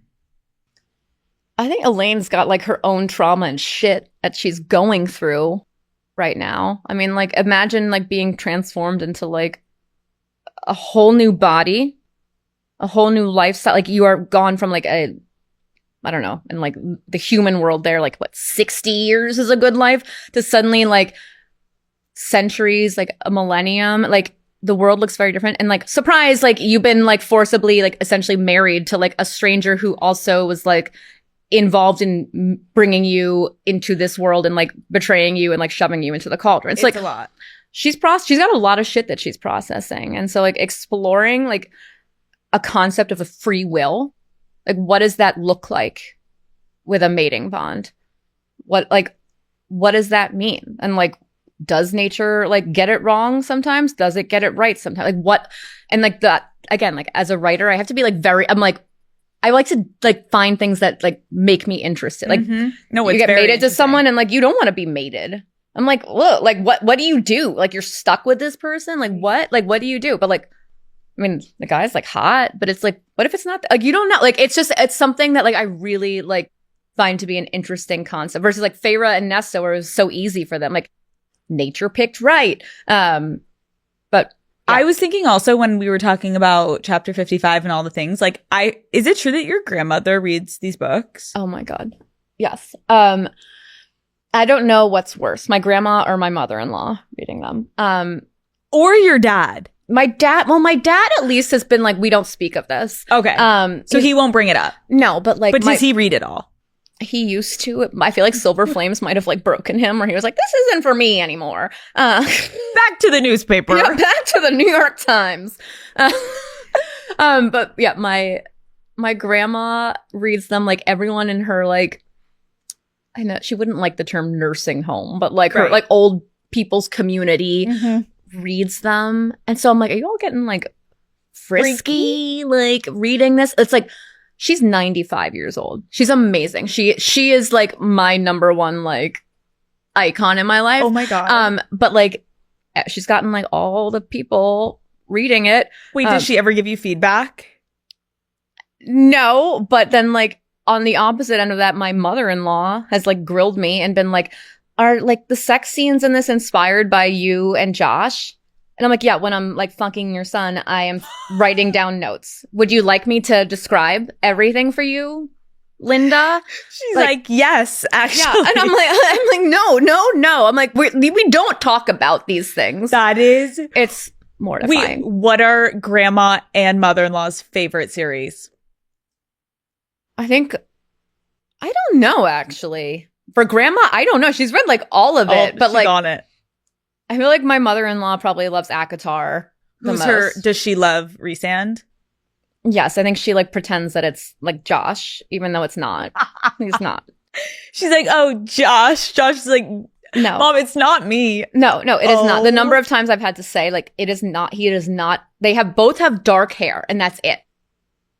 That's it. That's the only similarity. I think that's so funny because like I have had that where people, because I have talked about sex on my platform, people feel comfortable to come up to me and talk about sex. Yeah. Have you had any like really wild interactions where people are, whether they're asking details more about the character's sex or they're asking you about sex?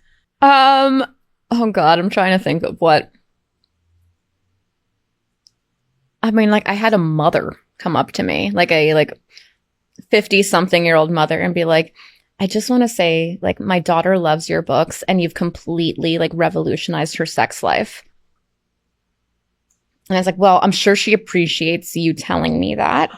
You're like, amazing. I was like, I love that your daughter, but I also was like, I kind of love that you guys have this dynamic where, like, you know about this. Right. I'm like, I think that's really cool, but also, like, I don't know what to say to you as the mother of this child who's maybe though it is so there's a weird thing maybe because it is fantasy. There is like it kind of is it bridges the gap of just like episode 3 of Call Her Daddy, me being like, this is how you give head. And then like meanwhile with like Rhysand and Feyre and Tamlin, all these dynamics, it's a little bit more like yeah, like you can ease the blow when you find out that your mother or your sister or your friend is reading it. Yeah, you know, like I actually learned probably more about sex from like books and stuff because it just seemed a lot less scary to me and felt like very safe and like connected to like things like plot in the world. And so like that was like how I like learned. Like I would not have like. So I think you're right. I think you're absolutely right. Call Her Daddy is brought to you by Sephora. Girls, how many of us have woken up after a night out and realized we completely forgot to take our makeup off? Yeah, we have all been there. The mascara is smeared everywhere. The concealer's all over your pillow and your face is already starting to break out. I know that morning after skin can completely ruining my confidence, but luckily Sephora has become my trusted first stop when I need some good skincare. They carry high quality skincare from top brands like Summer Fridays, Rhode, Laneige to Caudalie. Plus, their beauty advisors help you figure out what actually works for your skin. In the overwhelming world of skincare, shop Sephora and get back to feeling your best. Shop skincare at Sephora. Listen, Daddy Gang, winter is here. I know it's freezing out there, and I know the sun is setting insanely early, but hear me out. Just because we have to throw a couple extra layers on doesn't mean we can't still enjoy ourselves, right?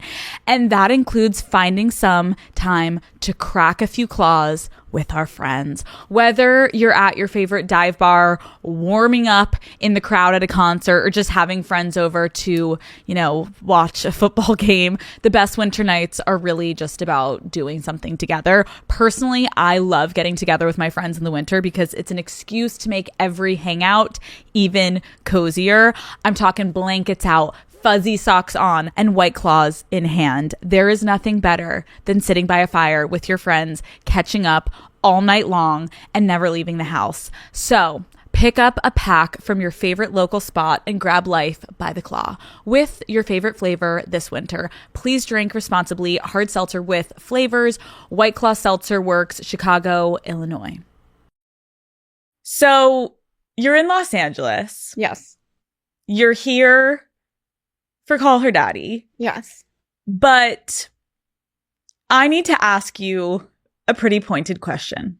Okay, I feel like you've asked me a lot of intense questions, so I'm very eager to hear what you could be. Okay.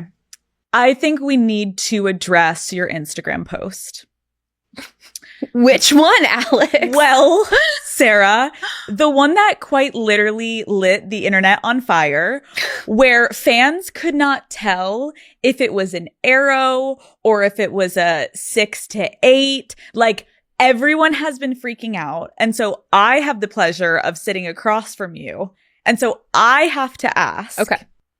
Sarah, what is going on? Okay. Well, first of all, I guess I have really shitty handwriting. Really fucking shitty handwriting. If my arrows and numbers look messed up, I'm ashamed of this. That was not intentional at all. But I will say that was ACOTAR 6 with the arrow pointing forward to indicate things going ahead of that. And it is for the next ACOTAR book, which is coming out on October 27th of this year. I've been working on that. It's been a long time coming. It's something that it took me a long time to write, just because there were enough things going on in my life that I had to sort through, and I had to and again, I will talk about that perhaps in more detail one day. I've already cried once today. Don't make me do it again, Alex. I don't. Yeah, my makeup stayed intact. Let's not push it. But that it's taken a while because it took me a while to find the right story and to be in the right headspace. And then what poured out of me was this, and it poured out very quickly.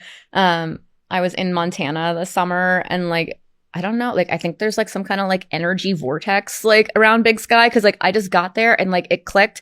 It all came out of me. So talking about deadline, that's what I was working on. I've been working on this next project. I'm not going to tell you the title yet, but it's, or cover any of that. No, I've seen some of it. And can you tell us length? I mean, it is, no, I don't want to say any. I feel it's long. Okay, it's long. You can't tell us whose POV it's from. No, and that was one of the surprising things for me in writing this, and what came out of you get a lot of insight into various things. It's okay. Hold on though, because if I know anything about you, there's always a plot twist. Okay. You've always got something also that's oh, you thought this, but also this. Okay. So is there anything else you want to share here on Call Her Daddy today? Okay, well, part of why I guess it's tricky to talk about the length of this book is because this book's coming out October 27th, and then on January 12th, like 2 months late, I can't do math, whatever that is, the next ACOTAR book will be coming out. So there will be 2 books within like a very short span. And what that means, and giving you like a glimpse into this project, is just the story that was finally ready to come out of me was big.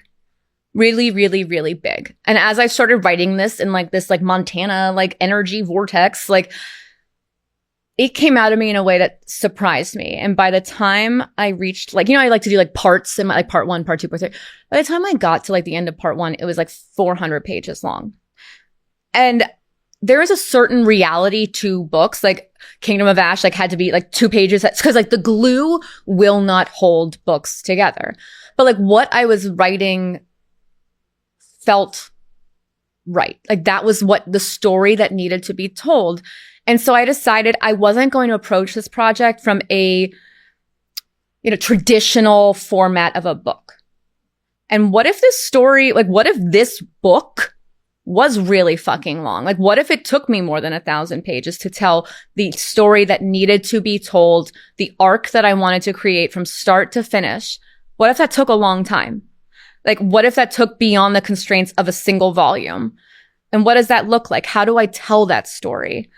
And so part 1 was this huge, huge thing. And then I realized it was going to be 4 parts, a book told in 4 parts. So then I wrote part 2 and part 3. And those were really fucking long. And so and then part 4 has yet to be written, because I'm trying to just get part 1, which is out in October, and then parts 2 and 3, which will be out in January, is like one combined thing. So it's basically going to be like 3 physical volumes, but it's like one thing altogether, that like no amount of glue in like any publisher's like factory could ever like hold this. So it's meant to be read ideally as like one massive, massive story, as opposed to like like a trilogy. It's not a trilogy. Like arcs aren't like wrapped up. It's like in the way, like, you take my book. It's like if you expanded all of part 1, all of part 2, all of part 4, like it would be huge like that. And so I just decided, like, I've never told a story that way. This is how it wants to come out. Why do I have to be held back by the realities of like the glue that we need to hold the pages in, or just like placement on a shelf? And like, how do I get this story out to my readers who've been waiting like so patiently, like as soon as I can? Like I could not live with the idea of like publishing part 1 and then being like, you gotta wait like a year for like, then I was like, no, like I want that in everyone's hands. And so that's why we're doing like this like back-to-back release. So there's going to be like a lot of ACOTAR in a very short time. And then eventually, like, the conclusion will be, like, written, like, once I want to get these, like, right. I don't want anyone to wait any longer. But it's, like, it's ACOTAR, but just, I'm telling it in a way that's exciting to me and, like, gives me, like, the space that the story demanded and the characters demanded. Oh, yeah. I'm trying, and I'm sure everyone's trying to do this right now. I'm trying to rack my brain around, like, every Easter egg you just gave us of like what story needs to be told, all of like the way that it's being formatted. But like, I cannot wait for October. I am so excited that because the last time you came out was 2021 with the last ACOTAR. Yeah. I think it was, oh my God, that was so long. So I know it's been, and that's why I was like, I'm not playing by anyone else's rules. Like, this is like, the most important thing for me is to write these stories the way they need to be told, but to also like honor my fans who like make all this possible. And like, I'm not playing by like industry rules. I'm not playing by like marketing. What I'm doing like what feels organic and like good for me and like my readership. And like, I want to do it in a way that's fun and like we can all like have a great time, like where it's just like, the story will unfold like in the way it like in the way that I feel like would be the most fun to like for all of us to like come together and be like, oh, like what's going on? And like, I am like, what the fuck are you doing over there? Like, there's a lot of scheming happening. And what was it like coming back to the ACOTAR series and like writing and getting your head in this headspace? I mean, it was obviously like hard. And again, there's like an element to it where I'm like, okay, like shit that was like tricky, like unrelated to the books, but related to the books that I had to like navigate and like figure out. And I wasn't ever going to force myself to write a book because like that doesn't make a good book. But I'm also someone who like, I take no shit from myself, or I'm like, if I feel like I have writer's block, I'm like get your ass in the chair and work. But this was different. This wasn't like me, like just like this was a level of like, I needed to get some things sorted out first. And so this came out like when it was ready to come out, when I was ready, like when this right story hit me, like it hit me hard. And I had a vision from the start of like what it would be, how I would deliver it to you guys. And like, that's what I want to do. And like getting to be in the driver's seat and decide like, this is how I want to tell stories. And like, if I want to adapt it for like every new book or like just like arc, I can do that. Like I can do that. And like, why not? Like, why can't we why do we have to like stick to like these boxes of like, this is how you tell a story from A to B? I'm like, no, like, what if we do something different? Like, I am like, what are you up to over there? I can't, oh my God, the theories are going to go crazy. Oh my God. I'm like, what did you do? Well, now I'm thinking that I'm just like, I'm juggling editing two books at once, two massive books at once. So I'm just like, you're in it. That's why I'm like pounding like Diet Cokes and coffee. Okay, well, we're almost done. We are going to end with some rapid fire. Okay. And I don't know if you'll answer any of these. Okay. But I'm going to try. Okay. Because I'm a fan. Okay. And I've got to try for the girlies out there. Okay. So shut me down, but shut me down easy. Okay. We're going to start from the beginning. We're going to start with Throne of Glass. What did Lorcan do? Oh, someone explained this to me. Like a couple months ago. Mm-hmm. I don't know. I didn't know how to feel about it then. I don't know how I feel about it now. I mean, like maybe like bonus content and like surprise Christmas present sometime for all y'all. Okay. Where is Vaughn? You know, that's actually a thing that I think about a lot. A lot. And that's all I'll say about that. Okay. Is the settling the same or similar as the drop? I don't, you're asking, okay, let's skip. Just go. Why? You're like, skip. Just say skip if you can't answer it. Why did Aelin have to lose her powers? I mean, I do think that, like, I actually really grappled with that one. Where I was like, I hate the idea of her having to give up something that she learned to love and embrace. But at the same time, like, I do think that like there needs to be some level of sacrifice when it comes to making a decision like that big, to give up something that you love for something else. Like that's powerful. And I don't think the ending would have felt as deserved. But then I also think it opens up, again, in my like endless thinking about things, like just in me as her creator and writing this, like what does it look like for her after that? You know, like you go from like all this power, then you give it up, and like, how does that feel? Like, I find that there was like, even with that as an ending, it felt like a different start of like a journey for me. That just like was fascinating for me. I feel like people online have expressed frustration that some of the female characters like her and Nesta have had to sacrifice their powers and strength, while, you know, male characters have not. What is your response to that? Like these books are about women coming into their power. But also like taking away the magic doesn't take away from their strength. And I think like that's what like Nesta and Aelin realize, is that like they're still fucking badasses. And I think that's why it's so easy for Nesta in the end, because she's like, that didn't define her. And she's still Nesta. And so like losing that like doesn't make you any less of a hero, doesn't make you any less strong. Love it. Yeah. Okay, will we ever see our Throne of Glass characters again? I mean, obviously, I think about them all the time, so who knows? There's gotta be if my children let me sleep in past 5 a.m., sure. Perfect. Kids, come on. Josh, get it together. Where is Manon now? I mean, Is she working to rebuild the waste? Like, what are we doing? I mean, honestly, she should be in therapy. Okay. That's where she is right now. Let's assume she's in therapy because she went through a lot. Okay. A lot. What happened to the World of Throne of Glass book? Will that ever be released? That wound up being a project that I thought would be easy. And then I realized, like, no, like, I need to actually, like, this means a lot to me and I need to dedicate a lot of time. But I don't have that time because I want to focus on getting these books, the actual books out.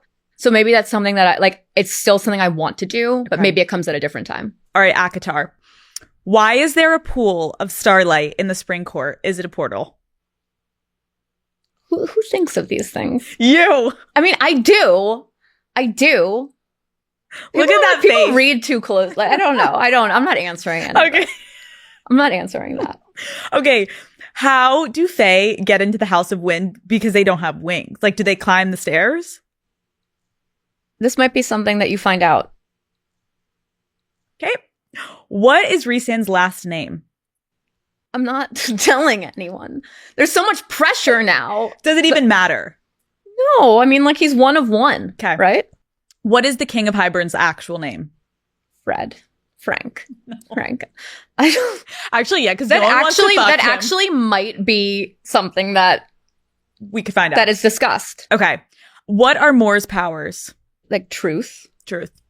But you like have other powers beyond that. But I'm not going to reveal any more about. There might be more about that. Hey, I'm just trying to get things out of you. You know what? Everything is possible. Everything you're asking me right now could just be like yes. Yes. Okay. The answer is yes. You'll find out. Okay. Can you tell us anything about the Dusk Court, and are you going to explore any of it in your next book? Yeah, but you have to know. Like, what do you want me to say, Alex? What do you want me to say here? I love you. What do you want me to say? Okay. We're moving on. If anything, I'm just getting pleasure out of asking. You don't even need to answer. Okay. Tell me if I'm pronouncing this right. Where did Bry Axis go? Good. That was good. Thank you. I mean, where do you think she went? What do you think she is up to? I mean, fear itself. What is that like? Where does that go? Who is Mama Archeron? Is she a descendant of the Iron Teeth Witches? You're putting me in pain. Is there like an alcoholic drink here? I feel like that's what I need. You're like, I need wine. I need a spicy margarita. Okay, we're going to Crescent City. Okay. We never saw the body, so is Cormac actually dead? Where did you find these questions? All of me and my friends putting this together, be like, this is the time of our life. I can like see you with like string and like putting things and being like, my husband was literally like, what's this episode? And I'm like, don't worry about it. What isn't it? No, exactly. Are Bryce and Hunt endgame? Yes. What? Where does that how could it?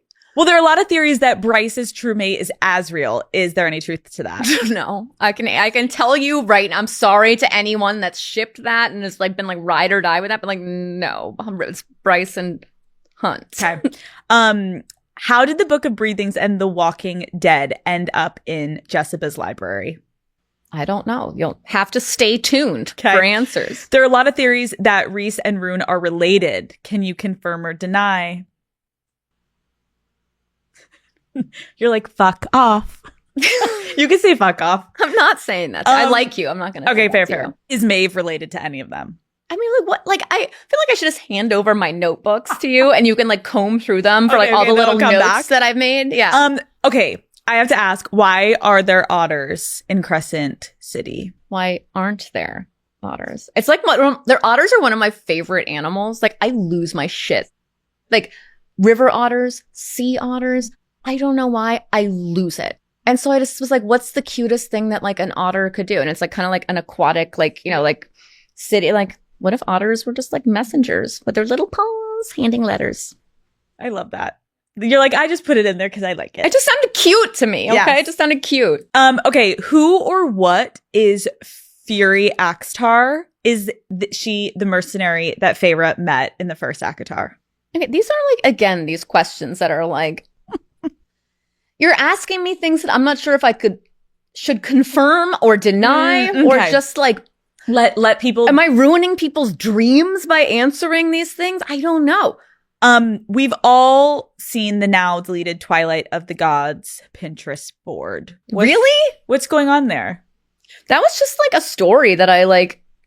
It was kind of like Crescent City, where like I always have like manuscripts and other stories in my head. Like, I think I have probably like 3 or 4 like unpublished full books for like different series like on my computer that just like, I don't know if they'll ever see the light of day, but like sometimes I just get a story in my head and like I want to start writing it, and like I like get like ideas for it and it comes out, and sometimes I want to share that with the world and sometimes I don't. Okay.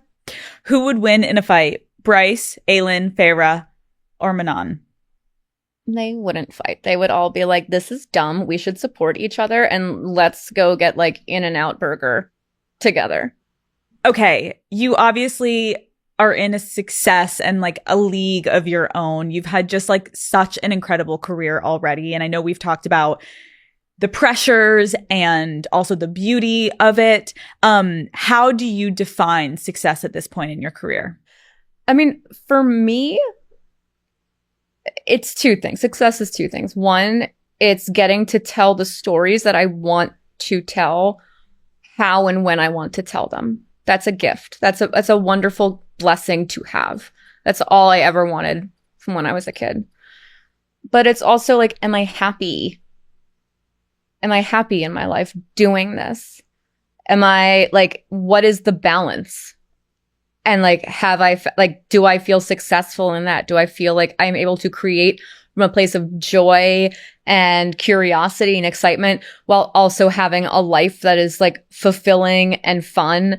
And like, I get to be a mom to these 2 incredible kids and like a wife to like an awesome husband.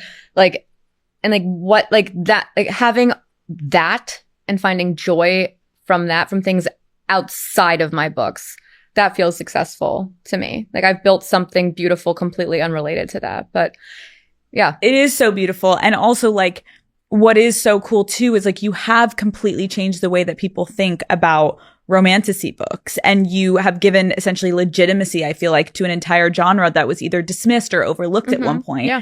How do you feel about your legacy in the literary world? This is going to sound like silly and you probably like won't believe me, but just like talking about things like legacy is like beyond for me.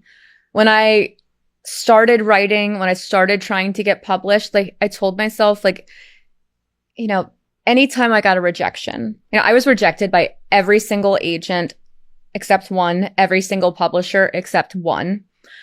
And those times I told myself it didn't matter if it took me until I was 90 years old to publish a book. If it wasn't the book I was trying to get published, I'd write the next one and the next one and the next one until it happened. And so like I was willing to have a life where like just one book eventually made it. And that still was kind of like, that was the dream. And so everything else beyond then has been insane, like insane to me, because I'm still very much that like girl in middle school or high school, like sneaking off to like watch anime or like drool over Legolas, and like getting to go like play in these worlds in my head and like do the thing that like makes me come alive every day is like, that's incredible. And so like talking about like these books going beyond that and meaning something and like playing whatever role they have and like letting other similar books like get out there and like be appreciated and those like authors be appreciated, like that's all. Like I just like I feel very, very blessed, very humbled. Like I love that people are reading, like people like, I mean, as a kid, I just wanted someone to read my shit and be like, it's good. Like that's all I wanted.